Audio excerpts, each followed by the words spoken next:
Pag-aaralan ng palasyo ang resulta ng isinagawang survey ng Okta Research kung saan tumaas ang bilang ng mga Pilipinong sinasabing sila ay nakararanas ng gutom.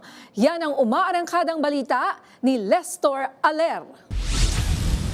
Aalamin po natin kung saan po nanggagaling ang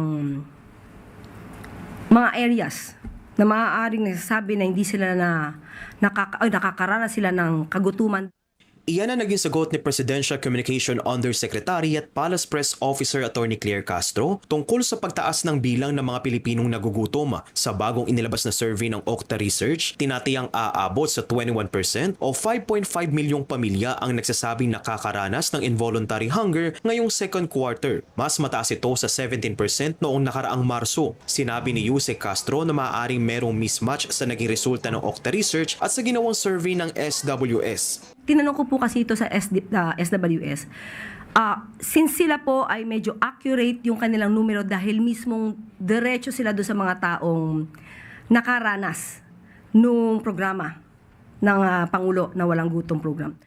Sa inilabas na survey kasi ng SWS, bumaba ang porsyento ng mga benepisyaryo ng DSWD Walang Gutom Program na nagsasabing nakakaranas sila ng kagutuman mula sa 33.6% noong first round ng survey sa 26.9% sa second round. Pero sinabi rin ni Yusek Castro na posible ring magkaiba ang bilang ng mga Pinoy na nagugutom depende sa mga respondents ng pag-aaral. Pero tinanong ko rin kapag kasi pag in general at random yung mga respondents na malamang ay hindi alam yung programa or hindi nila naramdaman.